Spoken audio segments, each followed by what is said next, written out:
आज हम लोग एक ऐसे मौके पर यहाँ इकट्ठा हुए हैं जो बड़ा ही गमज़दा है और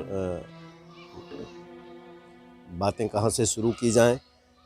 डॉक्टर जावेद अख्तर हम सब जानते हैं, हमारे बहुत करीब थे। हर मौका बेमौका उनका हमारे साथ सहयोग, जब भी हम सब जानते हैं कि वो अलीगढ़ में प्रोफेसर थे और हमारी मिट्टी के एक ऐसे इंटेलेक्चुअल थे जिसको कभी भुलाया नहीं जा सकता। पिछले 30-35 सालों का मेरा उनके साथ रिश्ता था, लेकिन जब भी हम मिले उन्होंने बिल्कुल छोटे भाई के समान प्यार दिया। और यहाँ तक कि कई ऐसी बातें भी उनसे हमारी होती थीं जो लगता है कि बहुत करीबी दोस्तों के साथ ही लोग ऐसा शेयर करते हैं। तो पिछली 2 तारीख को एक लंबी बीमारी के बाद ज़िंदगी के साथ काफ़ी जद्दोजहद रही उनकी, और फिर 2 तारीख को उनका इंतकाल हो गया। वो हमारे बीच अब नहीं है। तो उनको याद करने के लिए और हमारे साथ जो उनकी यादें जुड़ी हुई हैं उनको दोहराने के लिए, जो उनके करीबी रहे हैं इस शहर में, वो लोग आज हम लोग यहाँ इकट्ठा हुए हैं। हम चाहेंगे कि हम सब लोग 2 मिनट का उनके लिए सामूहिक मौन रखें और फिर उनका जो यहाँ पे चित्र हम लोगों ने रखा उस पर पुष्पांजलि करें और संस्मरण को, उनके साथ जो यादें जुड़ी हुई हैं, हम लोग बारी बारी से उनको शेयर करें, ताकि इस बहाने हम फिर से एक बार जावेद भाई को याद कर सकें। तो हम चाहेंगे कि 2 मिनट का हम लोग मौन रखें।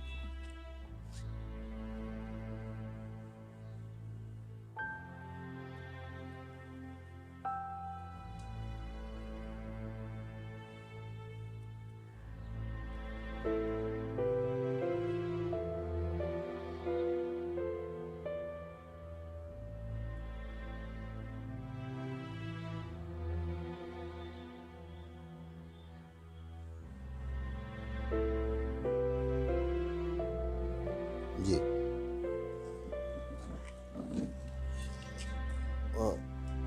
अब मैं कहूँगा कि जो भी पुष्पांजलि देना चाहते हो, मैं सबसे पहले यहाँ हमारे बीच शैलेंद्र शरण बुल्लू भैया हमारे बीच मौजूद हैं। मैं उनसे कहूँगा कि आप और 2 शब्द पुष्पांजलि के साथ 2 शब्द भी उनके बारे में ज़रूर कहें।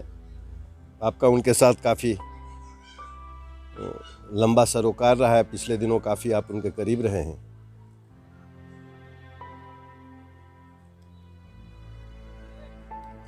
शैलेंद्र शरण जी।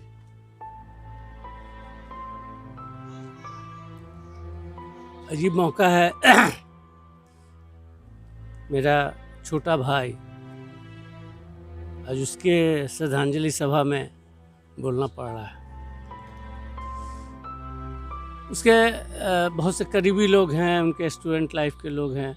मेरी उससे मुलाकात बहुत लंबा नहीं है। तो मेरी मुलाकात हुई थी शाहिद गयारी के साथ। एक दिन वो लेके आए, ये प्रोफेसर जावेद हैं अलीगढ़ में, और वो जो सिलसिला शुरू हुआ, वो गप्पे मारने का सिलसिला मेरा सबसे ज़्यादा रहा उनके साथ। एक दिन उस समय हम तुली एम्पोरियम साइकिल की दुकान किया करते थे, वहाँ बैठा करते थे शाम में, और शाम में काफ़ी लोग जमा होते थे। परवेज भी आते थे, बुला भी आते थे, देबू से बहुत लोग आते थे। तो एक दिन इत्तेफाक ऐसा हुआ कि सब लोग आए, सब लोग चले भी गए अपने अपने टाइम के हिसाब से।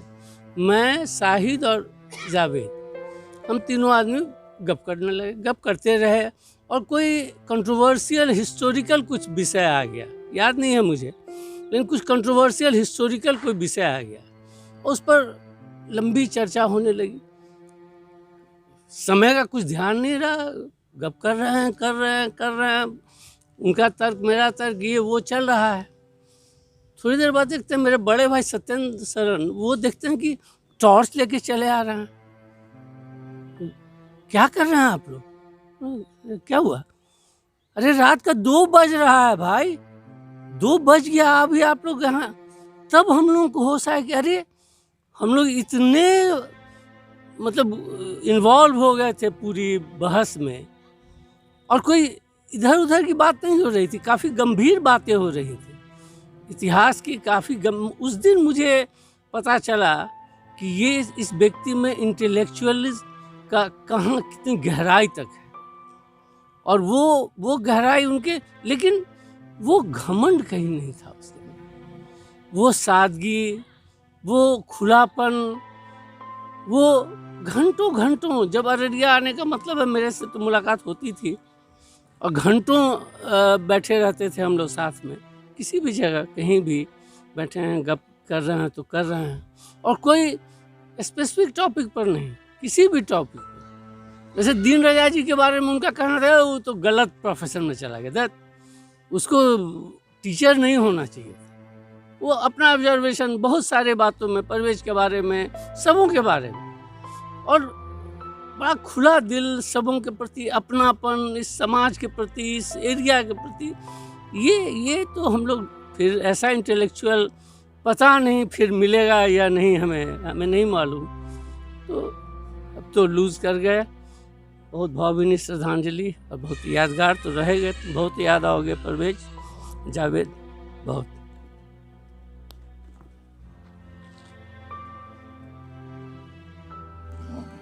अब हमारे बीच उनके काफ़ी करीबी रहे, जबकि हमारे चचा हैं इशफाक आलम साहब, मैं उनसे निवेदन करूंगा कि आप आकर 2 शब्द उनके लिए कहें।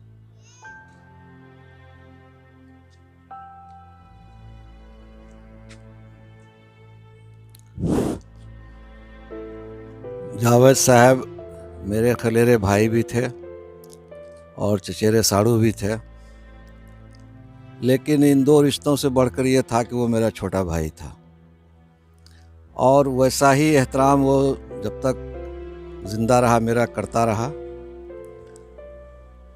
और अभी हमारा दोस्त बुल्लू ने जो बातें उनके बारे में कही, उनके ज़िंदगी के फोकस का 2 बहुत इम्पोर्टेंट पॉइंट है। एक तो यह है कि मेरी उम्र 70 साल होने जा रही है, मैं स्कूल में टीचर भी रहा, बैंक में रहा, इंटेलेक्चुअल्स के ही बीच रहा, लेकिन जावेद जैसा इंटेलेक्चुअल हमको नहीं मिला। और आज यह बात कहने में हमको कोई दरेग नहीं है कि वो जब हमारे यहाँ आते थे, आदतन कितनी देर वो बैठेगा यह कहना बहुत मुश्किल है। जावेद के आने का मतलब है कि हम भी अपने को तैयार कर लेते थे 3-4 घंटा अब हमको रहना है। 2 कप चाय पिएगा वो कि 4 कप पिएगा, उसका कोई लिमिट नहीं है, और गप चलेगा। जिस टॉपिक पर आप पकड़ लीजिए उसको, आप उसको सर नहीं कर सकते थे। तो 2 जो हम बोले कि उसके ज़िंदगी के इसमें हमने देखा, जो हमने ऑब्ज़र्व किया, वो है कि वो इतना बहुत ही हाई लेवल इंटेलेक्चुअल था, और एक यूनिवर्सिटी, सेंट्रल यूनिवर्सिटी में प्रोफेसर होने के बावजूद जिस्मानी तौर पर, लिबास के तौर पर, तौर तरीके से वो कहीं ये एहसास होने नहीं देता था कि वो किसी सेंट्रल यूनिवर्सिटी का लेक्चरर है, प्रोफेसर है। इतनी सादगी, जो पैंट शर्ट पहने हुए है तो हफ्तों पहने हुए है, जो चप्पल जूता पहने हुए है तो है पहने हुए है। और हम आपको सही बतला रहे हैं कि उससे बात करने के सिलसिले में हमने बहुत सारे अपने जो है इंग्लिश के वर्ड उससे सीखा हमने। वो एक एक इतना रेयर वर्ड को बोलता था और इतनी आसानी से समझा देता था कि आप खुद ब खुद समझ जाइएगा उसको। और आज भी वो स्टॉक में है हमारे। उसके जाने के बाद उस चीज़ को हम जो है गूगल पर कभी सर्च करके, कभी हम डिक्शनरी देख करके उसको हम देखा है कि जावेद ये वर्ड लाया कहाँ से। तब उसका जब इम्प्लीकेशन देखा और जो है रेमिफिकेशन देखा तो देखा कि भाई ये आदमी तो भाई बहुत डेप्थ का है। और सिंपलिसिटी तो उसका कहना ही मतलब ये है, उसमें कहना। और जावेद साहब के कुछ एहसानात भी हम लोगों पर हैं। मेरी एक लड़की जो है वहाँ से इंटर की है, आज वो डॉक्टर है। क्लास 6 में उसका एडमिशन कराया, उसका वो लोकल गार्जियन था। जब गए 10 सालों तक जावेद के यहाँ ही रहना हुआ, वहीं खाना हुआ, और भर भर दिन अगर ज़रूरत पड़ी तो मेरे साथ घूमता रहा कभी मेरे साथ सिटी चला गया, वहाँ पर हम लोग एंजॉय किया। मतलब हम नहीं बता सकते हैं उसका कितना एहसान है। फिर मेरा लड़का वहाँ से बीटेक किया, उसका भी लोकल गार्जियन वो रहा, सारा देखभाल उसने किया। उनके एहसानात को हम लोग नहीं भुला सकते हैं। और ये इतना जल्दी चले जाएंगे, और उनके बीमारी का भी पता हम लोगों को नहीं था ज़रा भी, और इतनी दूर चले गए वो कि अब तो खैर हम लोग उनके लिए सिर्फ दुआए मग़फ़िरत कर सकते हैं। अभी हाल में उन्होंने बच्ची की शादी की 1 साल पहले। जो भी रिश्तेदार थे सब ने अपना बेटी समझ के उस शादी में काम को अंजाम दिया। जितने भी रिश्तेदार थे, ये नहीं कि मैं अपनी बात कर रहा हूँ, जावेद साहब सिर्फ बैठे रहे हैं और सारे रिश्तेदार को ऐसा लग रहा था उनके बेटी की शादी हो रही है। बिलाशुबा पैसा उनका खर्च हो रहा था, लेकिन वो जिस्मानी तौर पर या दिमागी तौर पर इन्वॉल्व नहीं रहे। इसकी वजह क्या थी कि उनका जो लोगों से ताल्लुक़ था, रिश्तेदारों से जो निभाते थे, उस वजह से लोगों ने इस तरह से उनका निभाया। और हम इतना ही कहेंगे कि दुआओं में उनको याद करते हैं, और इंशाअल्लाह जब तक हमारी हयात है हम हर नमाज में उनके लिए मग़फ़िरत की दुआ करेंगे कि अल्लाह उनको, अब तो कुछ हो नहीं सकता है, हम लोग दुआ ही कर सकते हैं कि उनकी सारे गुनाहों को माफ़ करे और जन्नतुल फिरदौस में उनको आला मकाम अता करे।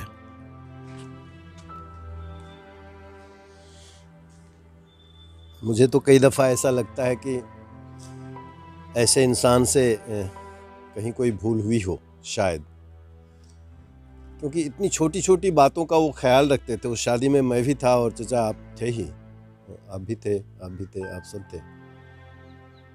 तो उनको इस बात से ही फुर्सत नहीं हो पा रही थी कि कौन आए और उनका ख्याल रखा जा रहा है कि नहीं रखा जा रहा है। वो पर्सनली एक एक व्यक्ति का केयर कर रहे थे, तो वो उधर मशगूल थे। इसलिए वो मुझे लग रहा था कि वो और चीज़ों में इन्वॉल्व नहीं हो पा रहे। तो एक एक लोगों के प्रति जो सम्मान था, उनके दिल में जो आदर था, वो कहीं ना कहीं वहाँ दिखता था। हर एक आदमी से मिल के बात करना, और खाए नहीं खाए यहाँ बैठिए, ये लीजिए वो लीजिए, जो एक होस्ट को करना चाहिए वो उससे भी कहीं आगे बढ़कर वो कर रहे थे। कई घटनाएं हैं जो मेरे साथ वो शेयर करते थे। वो एक बार बता रहे थे कि उनके ग्रेट ग्रैंडफादर, उनके परदादा मलहरिया से वहाँ गए थे, और कैसे वो भी एक दिलचस्प घटना है।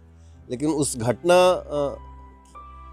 की जो अहम बात है, वो अहम बात है कि उनके साथ, मैंने परदादा के साथ वहाँ से एक फैमिली आ गई थी। वो मुसर फैमिली थी, जो मुसर फैमिली आज भी उनके साथ है। और एक इतना ही टचिंग एक इंसिडेंस है। वो बता रहे थे कि एक दैया, मतलब अभी जो लोग सरवाइव कर रहे हैं, उसमें एक कोई लेडी हैं जिनको बड़ी बहन के रूप में कहते हैं।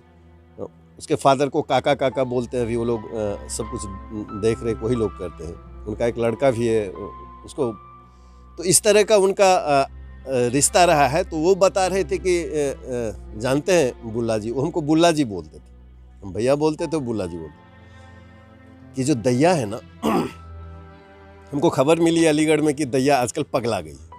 बड़ा दुख हुआ हमको। हम वहाँ से आए, क्या हो गया दैया को? आए तो देखे दैया किसी से बात नहीं करती है, खाती नहीं है, कपड़ा वपड़ा भी ढंग से नहीं पहनती है। हम बहुत चिंतित हो गए, पता किए कि आखिर हुआ क्या। तो कोई कुछ नहीं बता सका। हम उसको लेके प्राइवेट कार से हम लेके गए सिलीगुड़ी। वहाँ साइकेट्रिस्ट से मिल के फिर उन्होंने कहा कि देखिए, इनको कहीं ना कहीं कोई सदमा लगा। पता करते करते पता चला कि इनका कोई इंदिरा आवास का पैसा था, वो किसी दलाल ने मार दिया। कितना पैसा था? तो 40,000। फिर नेक्स्ट टाइम जब डॉक्टर साहब ने बुलाया था फॉलोअप के लिए, जब मैं पहुंचा तो मैंने बताया कि इसके साथ ऐसी ऐसी घटना भी हुई है। बोला मुझे लगता है कि इसी घटना से कहीं ना कहीं ये आहत है। यदि इसको वो पैसा मिल जाता है तो हो सकता है कि ये फिर से नॉर्मल हो जाए। तो बता रहे थे कि जानते हैं, हम वहाँ से आए, अररिया से 40,000 रुपया निकाले, 2 दिन रुक के फिर मैंने उसको दिया दैया गे, तोरा जो 40,000 टका ठक्को रहे ना, ये टाका ले। और लेते ही वो अचानक से बिल्कुल बदल गई। वो ठीक थी। फिर उन्होंने मिलवाया कि यही दैया अभी से 2-3 महीने पहले इनकी ऐसी हालत थी। तो इतने सहृदय व्यक्ति और उनका इस तरीके से चला जाना बहुत बहुत तकलीफ दे। हमारे साथ नैयर साहब हैं जो उनके साड़ू भी हैं। मैं उनसे कहूँगा कि आप आएँ और 2 शब्द उनके लिए कहें।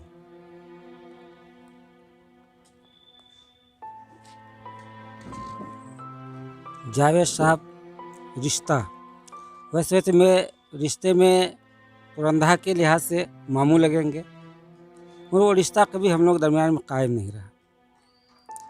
जावेद साहब हम लोग पटना में रूममेट भी रहे हैं, हम लोग रूममेट भी रहे हैं। वहीं से वो फिर अलीगढ़ चले गए। उनकी ज़िंदगी में बिल्कुल लावाबालीपन था, कब वो रहेंगे, कब जाएंगे, कब सोएंगे। ऐसा भी हुआ है उस ज़माने में ख़त का वक्त था, पैसा नहीं है जावेद लोगों के पास में, वो ये लाया गया, उसके बाद वो लिखी और बिछावन के नीचे जो रख दिए, तो 15 दिन तक फिर वहीं पड़ा हुआ। ये कभी कहीं कुछ नहीं, इतना सिंपल आदमी हमने लाइफ में नहीं देखा है।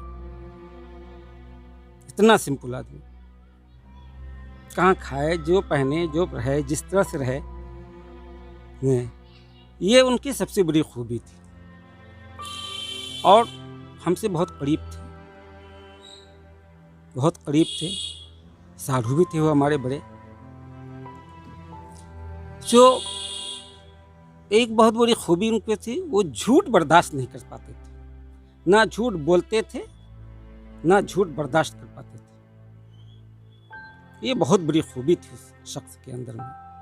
और ईमानदारी तो थी उसके बारे में फिर बात नहीं। मैं झूठ बिल्कुल ही वो शख्स बर्दाश्त नहीं कर सकते किन्हीं के लिए भी। उनको जितनी भी याद किया जाए कम है।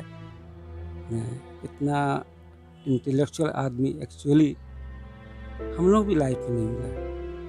उनके पास क्या अथाह समुंदर था, जिस मौजू पर भी बात की जाए, जिस भी मौजू पर, वो कहीं पर पीछे उसमें नहीं रह सकते थे। और बिल्कुल तर्क के साथ, ऐसा नहीं कि कुछ उटपटांग हम बोल रहे हैं, तर्क के साथ वो हैली से ही माने में इंटेलेक्चुअल आदमी थे, बहुत हैली, किसी भी टॉपिक पर किसी भी तरह से बोलते थे। रह गई बात जावेद साहब, हमारे बच्चे अगर अलीगढ़ पहुँचे, उसमें जावेद साहब ही का बहुत बड़ा हाथ है। जब मेरी बेटी 9th क्लास में ये लगी, तो वो कहते हैं हमारी वाइफ को, गुड्डी उसका, ये किश्वर से कहे कि नहीं, नौसी वहाँ चला जी तू, और वहाँ रहते। वो यानी वो अपनी वाइफ के बारे में कह रहे हैं कि किश्वर को कहो कि वो रहेगी 2 महीना 3 महीना हमारे यहाँ रह करके वो तैयारी करेगी। फिर उस पर ईश्वर को कहा गया, और उसके बाद मेरी बेटी गई, और उसके बाद 3 बच्चे मेरे अलीगढ़ से पढ़े। ये उनका रास्ता दिया हुआ था, ये उनका रास्ता दिया हुआ, तो वहाँ तक वो हम हमारे बच्चों को खींच कर वही लेकर गए। और हमेशा हर तरह से एक गार्जियन जो होना चाहिए, वो उनका ये रहा। हम लोग जब भी गए फिर जावेद साहब ही के यहाँ रहना, कितनी देर वो पैदल चलाएंगे कहना बहुत मुश्किल होता था। वो निकल गए तो मालूम हुआ वो अलीगढ़ में सेंटर पॉइंट तक पैदल ले जा रहे हैं। वो कहाँ वो लेगा, और वही पैदल, वो भी पैदल, चलो पैदल चलो। इसलिए जावेद साहब को बहुत ही उस टाइप के आदमी हमको नज़र नहीं आ रहे हैं। जो हम लोग मिस कर रहे हैं वो जल्दी मिलने वाले भी नहीं हैं। अल्लाह ताला उनको मग़फ़िरत फरमाए, जन्नत फ़िरदौस में जगह अता फरमाए, और घर वाले को भी सब्र व सुकून की ज़िंदगी अता करे। बस इन्हीं के साथ में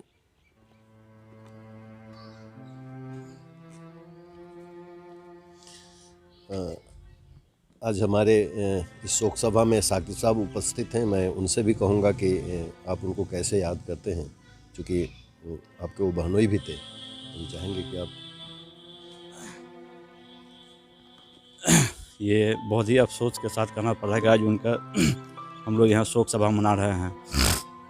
और वैसा मेरे हिसाब से वैसा हिस्टोरियन पूरे बिहार में मेरे नज़र में तो मेरी जानकारी में नहीं है जितना डेप्थ था उनके अंदर। और हमको जो सीख मिली उनसे कि बच्चों को कैसे पढ़ाना है, और वो अक्सर बोले करते थे कि बच्चों को पढ़ाना बहुत पेनफुल है। ये सबसे बड़ी बात हमने सीखी उनसे, और जितना भी उनका तारीफ़ किया जाए सब लोग बोल रहे हैं बहुत कम है। ठीक, शुक्रिया।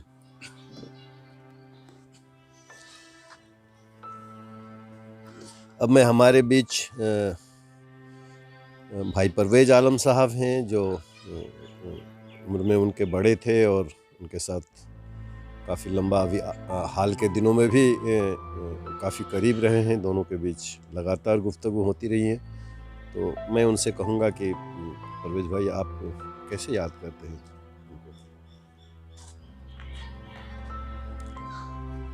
ये यकीन करना ही बहुत मुश्किल है कि जावेद अब हमारे बीच नहीं हैं। और ये मुझे आज पहली बार पता चला कि जावेद से हमारी कोई रिश्तेदारी भी थी। जब अशफाक चाचा ने कहा कि उनके खलेरे भाई थे, यानी मेरे फादर के भी खलेरे भाई हुए, ये रिश्तेदारी मुझे पता नहीं थी।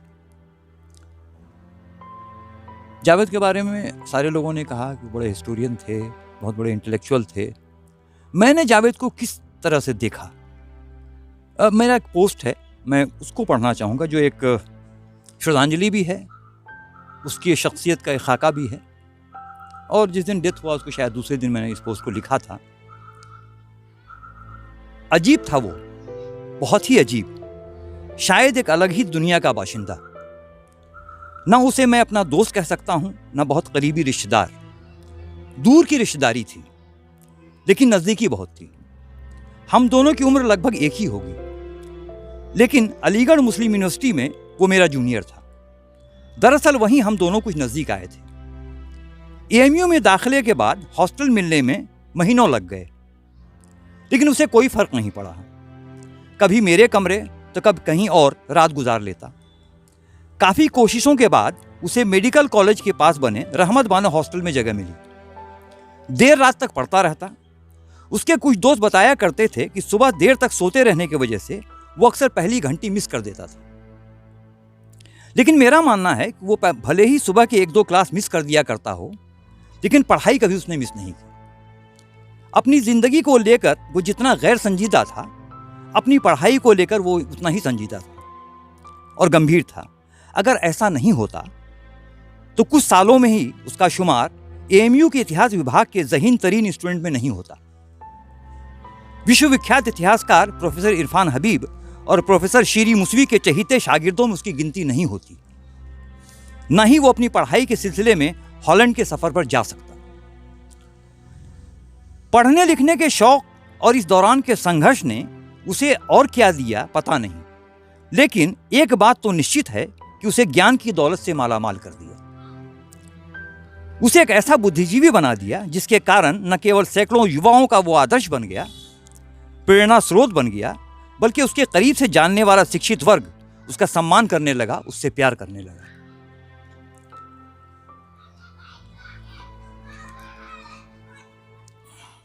हालांकि इस दौरान वो एमयू के इतिहास विभाग में लेक्चरर से लेकर प्रोफेसर के ओहदे तक पहुंच गया। अलीगढ़ में भी जमीन खरीद कर घर बनाया, लेकिन उसकी सादगी में कोई फर्क नहीं आया। इस सादगी के बावजूद ज़हानत और बौद्धिकता उसके चेहरे से झलकती थी, उसकी आंखें गवाही देती थी। जब भी अररिया आता अक्सर अपने गांव में ही रहना पसंद करता।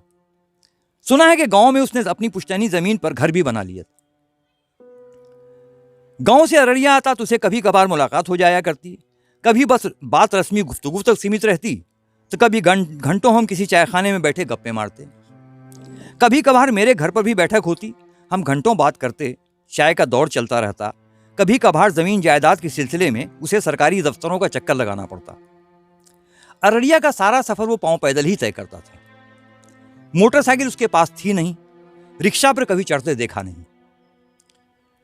उसके पढ़ाए बहुत सारे शागिर्द आईएएस और आईपीएस के ओहदों तक भी पहुंचे हैं। सुना है कि देश के कई जाने माने शिक्षाविदों के साथ साथ कई आईएएस और आईपीएस अधिकारियों से उसके बहुत नज़दीकी संबंध थे, लेकिन अपने इस कनेक्शन का कोई निजी फायदा उसने कभी नहीं उठाया। खुददार भी तो बहुत था। वो सिर्फ अपनी अपनी ही नहीं बल्कि अपने दोनों बेटियों और बेटे की पढ़ाई पर भी पूरा ध्यान देता था। बेटे ने IIT चेन्नई और बिट्स पिलानी से डिग्री प्राप्त की। एक बेटी इंजीनियर बनी तो दूसरी ने किसी प्रतिष्ठित संस्थान से कानून की पढ़ाई की। अररिया में वो अपने रिश्तेदारों के अलावा वरीय अधिवक्ता देबू सेन, सामाजिक कार्यकर्ता शैलन शरण, दीपक दास वगैरह से उसके गहरे संबंध थे। दीन रज़ा अख्तर तो उसके बचपन का दोस्त ही था। सब कुछ ठीक ही तो चल रहा था। फिर ऐसी खबर मिलती रही कि पिछले 1-1.5 साल से उसकी तबीयत खराब चल रही है। कुछ तफसील नहीं मिली, लेकिन इतना मालूम होता रहता था कि इलाज के सिलसिले में वो अक्सर दिल्ली जाता रहता है। इस साल अक्टूबर में मैं जब दिल्ली गया तो पता चला कि उसकी तबीयत ज़्यादा खराब रह रही है। वहीं से अक्सर फ़ोन कर उसकी खैरियत दरियाफ्त कर लेता था। अररिया लौटा तो भी मोबाइल पर बात होती रहती थी। मैंने कभी ये नहीं पूछा कि बीमारी क्या है, बस हाल चाल पूछ लेता और जल्द सेहतमंद होने का भरोसा दिलाता रहता।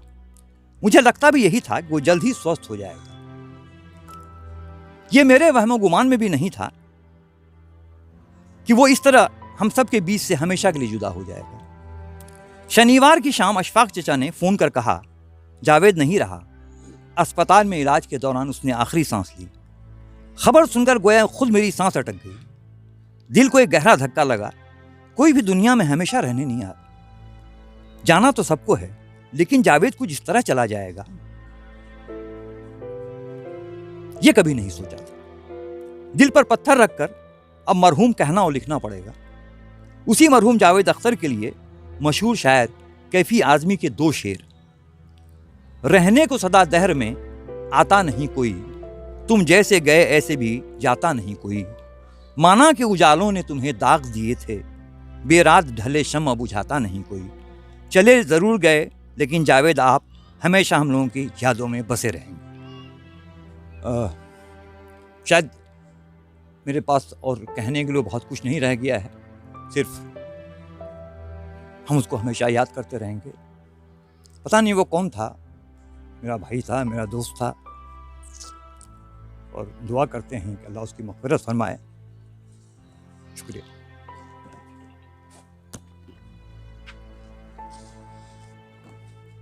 आपने सुना और उनको याद करते करते आंखें भर आई, गला रुंध गया। अब उनके बचपन के करीबी जिनके साथ उनका काफ़ी लंबा समय बीता, आप हमारे बीच मौजूद हैं, दीन रज़ा अख्तर साहब। मैं उनसे गुजारिश करूंगा कि आप आएँ और थोड़ा तफसील में, चूँकि आपकी काफ़ी लंबी उनके साथ रब्ता रहा है, तो आप बताएं ज़रा।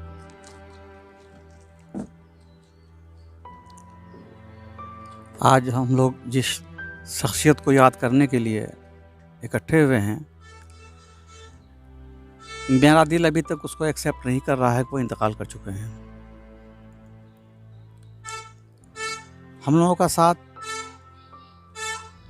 1969 से हम लोग साथ थे, जो कि हाई स्कूल से। मैं और जावेद साहब दोनों, हमारे सर सईदुर रहमान साहब जो हेड मास्टर थे, उनकी सरपरस्ती में, उनकी ज़ेर निगरानी ही हम लोग थे। जावेद साहब को यकीनन जीनियस अगर किसी को कहा, हम लोगों ने सुना है कि जीनियस लफ्ज़ से वाकिफ़ हैं, लेकिन जीनियस को बहुत कम लोगों ने देखा। और जावेद बिलाशुबहा वो जीनियस था। चूँकि हम लोगों का चाल ढाल भी बहुत हद तक मिलता जुलता था। हम लोगों का मानना था कि हम वक्त के ग़ुलाम नहीं हैं, वक्त हमारा ग़ुलाम है। हम लोग आपस में बात भी करते थे, जब मन में हुआ सोएंगे, जब मन में हुआ पढ़ेंगे, जब मन में हुआ उठेंगे। और कमोबेश अभी भी हम लोग लाइफ उसी स्टाइल पर चल रही है। तो ऐसा हुआ कि उन दिनों तबीयत मेरी कुछ ख़राब रहती थी। वालिद साहब के सिफारिश पर अररिया आज़ाद एकेडमी यहाँ रहेगा, तो खाने पीने में वहाँ हॉस्टल का खाना शायद सूट नहीं कर रहा था, जो कि हाई स्कूल में बायोलॉजी नहीं था। तो वालिद साहब के कहने पर सर तो मान गए कि ठीक है, अच्छा रहेगा, यहाँ तो सेहत भी गड़बड़ रहती है, आज़ाद एकेडमी में ही नाम लिख लिए, वो बायोलॉजी पढ़ेगा ये। फिर जावेद ने मुझसे कहा तुम जाओगे तो हमको बिल्कुल अजीब टाइप का लगेगा, हमारी भी सिफारिश कर दो। तो हमने सर से कहा कि सर जावेद भी बायोलॉजी पढ़ेगा, वो मेरे साथ वो भी जाना चाहता है। लेकिन उसको तो क्या यहाँ से करेगा वो। फिर भी वो जिद किए कि नहीं नहीं तुम नहीं रहोगे, तुमको ठीक नहीं लगेगा। सर से फिर बोलो, सर को कहे कि सर जाने दिए, जब बायोलॉजी पढ़ने की ख्वाहिश है हमारी और उनकी भी, और अपने यहाँ तो है नहीं, तो उनको इजाज़त मिल गई। तो फिर हम दोनों ही 11th क्लास में आज़ाद एकेडमी में एडमिशन लिया। हम लोग करीब रहे। फिर पढ़ना लिखना क्या होता है, शायद टाइम टेबल पर तो किसी ने ना मुझे ना उससे देखा होगा कि बैठ के संजीदगी से कब पढ़ता होगा, कब क्या करता होगा।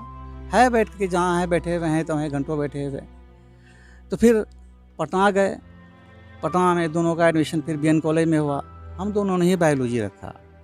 अजीब बात ये हुई कि वहाँ उस ज़माने में 75 तक पटना यूनिवर्सिटी बहुत सख्त यूनिवर्सिटी, 15-16 कंट्रीज़ के स्टूडेंट हुआ करते थे, डिसिप्लिन भी ज़बरदस्त, थोड़ा सा भी इधर छटनी बहुत होता था ग्रेजुएशन में आते आते। तो जावेद साहब का ज़ूलॉजी में एडमिशन थोड़ा एक आध पॉइंट्स कम रहा होगा, नहीं हुआ, मेरा हो गया। तो फिर वो अलीगढ़ चले गए, वहाँ उन्होंने हिस्ट्री रखा। लेकिन हम लोग के ताल्लुकात तो बने ही रहे। और जैसा कि सबों ने कहा, सबसे जो ख़ास बात ये थी, बिल्कुल लाउबाल ज़िंदगी। तो दोनों साथ ही कॉलेज जाते थे, आए पढ़े हुए हैं तो है, अब अपना पाजामा ढूंढ रहे हैं तो मिल नहीं रहा है। तो मालूम हुआ कि सफाई मालूम हुआ कि नीचे पाजामा गिरा है तो जावेद का पाजामा यहाँ है। कभी मेरा चप्पल नहीं है तो मालूम हुआ कि जावेद का चप्पल उधर घुसका हुआ, मेरा ही चप्पल लेके चल दिया वो। तो हम लोग इस तरह से ये हुआ करता था। फिर अलीगढ़ गए, वहाँ से जब भी आना होता था तो मुझसे तो मिलना ही मिलना था, मालूम होता था। फिर जो फटी पुरानी लुंगी पहन के ससुराल में है, सोया हुआ चप्पल है, तो उसी हालत में चले आते थे। ये नैयर बाबू एक दिन बोला है, तो उस दिन हम लोग यहाँ 10-11 बजे रात तक रह गए, ऐसे ही मटर गश्ती करते। हमारे एक दोस्त हैं डॉक्टर अब्दुल वदूद साहब, जो बिरसा यूनिवर्सिटी में हैं, वो भी इत्तेफाक से आ जाते थे। तो कहाँ खाना है, कहाँ सोना है, किस वक्त बैठना, ये हम लोग ज़िंदगी में ऐसा वो कोई टाइम टेबल का कुछ भी नहीं रहा। फिर अलीगढ़ में गए, तो वहाँ भी गए तो वहाँ भी वही हाल उनका रहा। जो गए देखा गए बिल्कुल चारों शाने चित हैं, जूता ही पहना हुआ है, कॉलेज से आने के बाद खाली चौकी पर। तो हम उसको प्रोफेसर खफ्तुल हवास के नाम से पुकारा करते थे इस मजाक में, और उस स्कूल से ही उसको गांधी कहा करते थे कि तुम्हारा सब कुछ ऐसा जो राज चाल डाले गांधी बाबा बन गए हो। तो उनके दोस्तों से जो वो अलीगढ़ से वापस लोग आते थे, उनकी खैरियत पूछते थे, तो हम ही कहा करते थे, अरे मेरा गांधी का क्या हाल है। तो लोगों ने भी उसको यूनिवर्सिटी में गांधी कहना शुरू कर दिया, और अभी भी गांधी के नाम से ही यूनिवर्सिटी में वो जाने जाते थे। तब हम लोगों की वो कहानियाँ हैं, दास्तान है ज़िंदगी भर की, 50-55 साल का साथ। हम लोग इसके मानने वाले थे कि वक्त मेरा ग़ुलाम है, मैं वक्त का ग़ुलाम नहीं हूँ। इसी सिद्धांत पर हम लोग चलते थे। अब उसको लाउबाली कह लीजिए, जो भी कह लीजिए, लेकिन वो शख्स इंतहाई ज़हीन था और जीनियस था। और कमाल की बात यह है कि प्रोफेसर इरफान हबीब साहब का शागिर्द होना अपने आप में एक बड़ी बात है। वर्ल्ड के माने हुए हिस्टोरियन, उन्होंने यही नहीं, बहुत कम लोगों को मालूम होगा कि वो डच में भी वो मास्टर रहे हैं। और फिर वहाँ से गया हॉलैंड, कहाँ कहाँ घूम फिर के आया, वो आ गया मेरे पास। तो उस दिन हम लोग 11:30-12 बजे रात तक मटर गश्ती ऐसे ही करते रहे, वैसे ही फकर टाइप का पहनने वो हैं। तो कभी बातचीत से पता ही नहीं चला ये आदमी पढ़ा लिखा भी है। हम लोगों के साथ जब तक रहता था, पता नहीं और लोगों के साथ कैसी गुफ्तगू उनकी होती होगी, लेकिन हम लोग जब साथ होते थे तो लगता नहीं था कि हम लोगों में से कोई ये पढ़ा लिखा आदमी है। तो दूसरे दिन ऐसा हुआ कि एक साहब, एक मौलवी साहब हमसे पूछने लगे कि राज साहब आप तो ये हैं, शायर हैं, ये हैं, वो हैं, बहुत घूमे हैं, कौन सा ब्रांड बेहतर होता है। ब्रांड का मतलब बोले कि वाइन का। हम कहा कि सबसे बड़ा तो, क्योंकि वो साइंटिफिक कॉन्फ्रेंस शिलोंग जो गए थे ना, तो वहाँ पर बहुत सारे नाम जानने का मौका मिला, लिए तो अभी तक ज़बान पर नहीं है। तो हमने कहा ब्लैक डॉग सबसे कॉस्टली सुना है। उसके बाद बहुत सारे 2-4-5 गिनवा दिया नाम। देखा कि 2-3 दिन के अंदर 3-4 लोगों ने मुझसे पूछ लिया। हम संजीदा हो गए। हम कहा कि ये तो मजाक नहीं है भाई, पहले तो मुझसे किसी ने ऐसा नहीं कहा। तब ख्याल आया कि जावेद जो सुबह से 11 बजे रात तक मेरे साथ था, चूँकि हॉलैंड, फ्रांस, जर्मनी कहाँ कहाँ से घूम के आया था, उनकी ज़बान की शैली ही बदल गई थी, बोलने में छिछड़ापन था। ये सोच रहा था कि ये लोग दारू पी करके इसलिए इस लहजे में बात कर रहा है। तब ख्याल आया तो जावेद को कहा, यार तुम सारा रात में गए कि हमारी मिट्टी पलीत कर दिया, कि अब लोग कहते हैं कि ब्रांड का नाम मुझसे पूछ रहे हैं, है ना। तो हम लोग इस कदर बेतकल्लुफ़ थे। बहरहाल उनके किस किस गोशे को याद करें, वो मास्टर हैं, बहुत कम लोगों को मालूम है कि वो डच में वो मास्टर्ड है, और वो फिर सीनियर रिसर्च असिस्टेंट कम प्रोफेसर के रूप में उसकी बहाली हुई, और उनका तकरीबन 20 से ज़्यादा उनके आर्टिकल्स जो पब्लिश्ड हुए, मुख्तलिफ सेमिनारों में पढ़ी गई। और उनका जो स्पेशल काम था मर्चेंट ऑफ गुजरात, और हमारे शायद बहुत कम लोगों को मालूम है, परवेज़ भाई वो शायद मालूम हो कि नहीं हो, पटना यूनिवर्सिटी का जो मेन बिल्डिंग है रेड कलर का, वो डच का वो प्रेसिडेंसी था पहले, जब है ना फ्रांसीसी, डच और ब्रिटिश वगैरह आपस का, तो उसका वो है जो पहले ये कलकत्ता यूनिवर्सिटी में हुआ, बाद में फिर पटना यूनिवर्सिटी बना, और वो उसी की यादगार है। तो शायद उनको ये हुआ होगा कि, और गुजरात के मर्चेंट तो पूरे वर्ल्ड में तमाम फैले हुए, ख़ासतौर पर साउथ अफ्रीका वगैरह वगैरह जहाँ जहाँ, और पुर्तगालियों की जो थी, शायद इसीलिए उन्होंने उनका जो रिसर्च पेपर जो था वो था यही कि मर्चेंट्स ऑफ गुजरात, और उसके अंडर में कई लोगों ने पीएचडी किया, एमफिल उनके डायरेक्शन में लोगों ने किया। तो बहरहाल आप तो ये कहते हैं कि अब तो वैसी शख्सियत ज़माने में कम पैदा होती हैं जो देखने में कुछ भी नहीं, लिबास, बोली, बानी, चलना फिरना कुछ नहीं ऐसा है कि इतना बड़ा स्कॉलर है, ये थोड़ा सा ठस्सा लगेगा, वो भी अलीगढ़ यूनिवर्सिटी का प्रोफेसर है, कहीं कुछ नहीं। हम लोग साथ जब भी आया, अहसन बहू आ गए उधर से, जावेद इत्तफाक से मिल गए, वदूद साहब आ गए। अब हम लोग चलते थे, चलो कहाँ पान खाते थे, कहाँ चाय पीते थे, और भर दिन मटर गश्ती करना। अब तो सिर्फ यादों में है, लेकिन बहरहाल मेरा जहन अभी भी एक्सेप्ट नहीं कर रहा है। रात में बहुत सारी तस्वीरें उनकी हैं, मैं खोल के देखता हूँ, हमेशा देखता हूँ, सारे लोगों को देखता हूँ, और मुझे लगता है कि मैं अंजुमन में ही हूँ, अपनी तन्हाई महसूस मैंने नहीं की। करीब करीब अक्सर लोगों की तस्वीरें, मुख्तलिफ़ मौके की तस्वीरें मेरे पास महफूज हैं, और मैं अपने जहन में वो बहुत शौक़ लगा। पहली बार किसी की पैदाइश पर मुझे खुशी बहुत ज़्यादा नहीं होती है, अपने बच्चों की पैदाइश पर भी मुझे खुशी नहीं होती है, मौत पर भी किसी को हम रंज नहीं करते, इसलिए दुनिया में आना है, जाना है। लेकिन उस दिन ऐसा हुआ कि हम यहीं से सोचते हुए घर गए कि आज जावेद की खैरियत पूछने, बात करनी है उनसे। सोचते हुए जा रहे थे कि जब वहीं पहुँचे तो हमारा छोटा बेटा कहा कि परवेज़ अंकल का फ़ोन आया था अभी 2 मिनट पहले, और लीजिए बात कीजिए। पूछा तो उन्होंने कहा, तो कुछ पल भर के लिए, सेकंड भर के लिए एक अजीब झटका सा लगा। फिर जहन से उसको हटाया, फिर नैयर भाई से फ़ोन पर रब्ता किया, ये सही है, इसलिए कि दिल तो मानता नहीं था। फिर बाद में उनकी तस्वीरों से अपना दिल बहलाता रहा, और ये गुमान करता रहा कि वो सलामत हैं, ज़िंदा हैं, वो अभी हैं। और यकीनन वैसी शख्सियतें जिस्मानी तौर पर मर तो जाती हैं, लेकिन उनकी यादें बाकी रहती हैं, यकीनन लोग उसको याद रखेंगे, उस अज़ीम शान शख्सियत को। और इन्हीं के साथ उनको खराज अक़ीदत पेश करते हुए अपनी बात को मैं ख़त्म कर रहा हूँ, और दुआ करता हूँ कि अल्लाह उनको अपने साये रहमत में रखे, जगह दे। खुदा हाफ़िज़।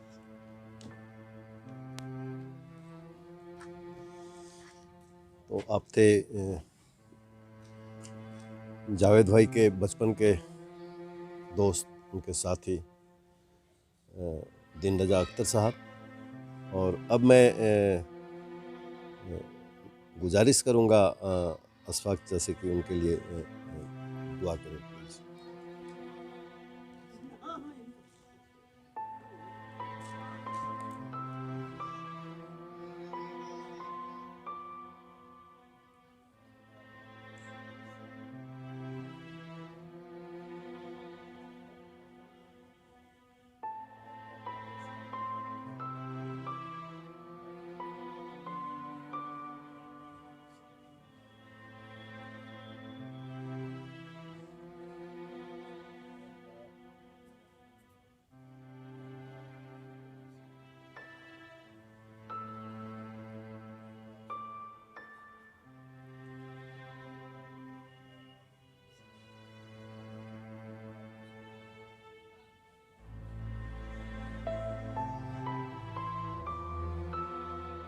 प्रोफेसर डॉक्टर जावेद अख्तर के लिए आयोजित इस शोक सभा का यहाँ समापन किया जाता है।